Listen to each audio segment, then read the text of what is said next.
The Pleiadians describes it as a wave of consciousness coming in from the galactic center in form of light, traveling on gamma rays. These gamma rays are upgrading the cells and DNA in our bodies, and for those who have done their homework, this wave of energy will boost our biomind, def. However, for people who are not prepared, the hit may be more dramatic. It can be hard on people's nervous system, and the rate of insanity, suicide, physiological and psychological breakdowns may increase manyfold, something we can factually see today.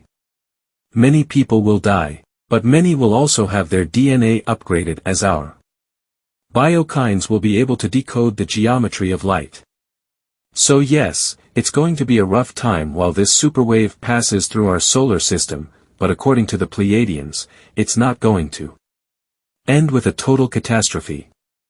However, they are talking about a potential, unifying event that may happen later this year. But let's put aside the superwave for now and go back and concentrate on Nibiru. First of all, if a hollow-out spaceship is used by the warlords as a potential resource when they want a cataclysm to happen or start their experiment all over again, why are these major events happening every 3,600 years? Is that how the Syrians have planned it? They give us 3,600 years of evolution under strict dictatorship, and then it's bang. You're dead, humans, or time for a major population reduction, humans. Well, that's not as far-fetched as it sounds, but I don't think that's the case. I am convinced the Great Deluge in the Bible was created by an incoming planet, and that Enlil played a major role for that to happen, but if we go back in time, 3,600 years from that, and then another 3,600 years, we can possibly find remnants of something that happened somewhere on our planet, but was it because of Nibiru?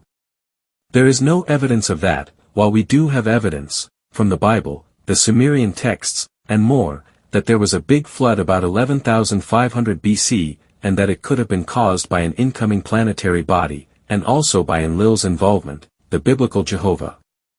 The following is more for the prophecy paper, which is going to be released soon, but what we humans, trapped in 3D, have a hard time understanding is that interdimensional beings can peek into all dimension to see a possible outcome for a certain decision.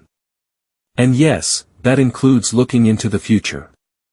But not even that, they can travel into a probable future and start creating an outcome of earlier events from there, which will affect the past, seen from that probable future. That particular past could for example be our present.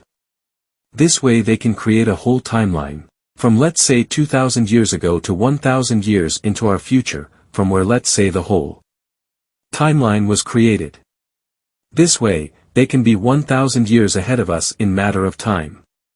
This is something similar to what James of the Wingmakers is talking about as well in his interview with Project Camelot, saying Anu can operate from the future, thus having an advantage over other star beings.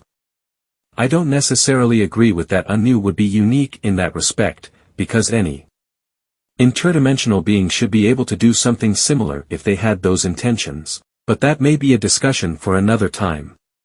This is the way a prophecy can be created. It is simply an agenda, started from the future, played out in what is perceived by us as present time.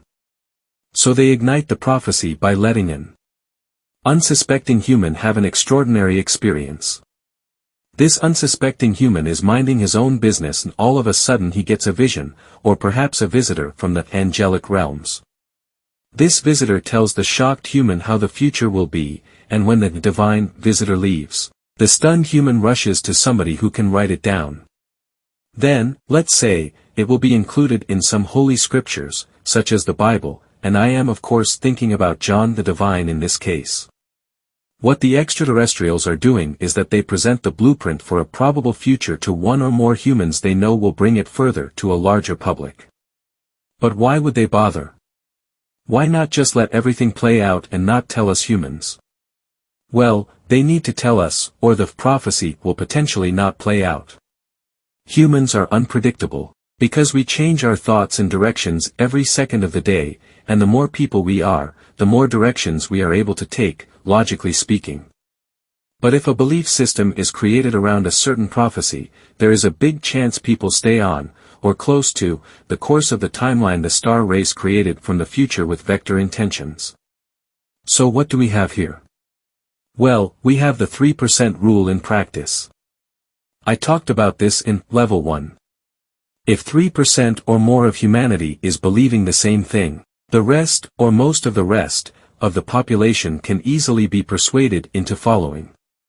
The 3% rule won't work just by itself, or the whole world would be Christian today, because the Christian world population is reaching 33%, with Islam as number 2 with 21%. But with 33% of the population following the same, or similar belief, it's quite easy to manipulate events in your favor if you know how to do it. Fundamental Christians believe that everything in the Bible should be taken face value. There are no allegories, metaphors, and no symbolism in the Bible, just pure fact. Not all of the 33% believe that the Bible is literal, though, as we have casual Christians as well, who believe in what is in the Bible without actually have read it all, but would agree that not everything in the Bible is literal. This, however, is enough for the manipulative star race, read the Syrians, to start manipulating events in their favor. If they stage events so they fit in with the prophecy they themselves have created, e.g., the Book of Revelation and the Book of Daniel, it's a big chance that about 30% of the population would believe it quite instantly, and the majority of the rest would eventually follow, too, because they are at least vaguely aware of what is written in these books.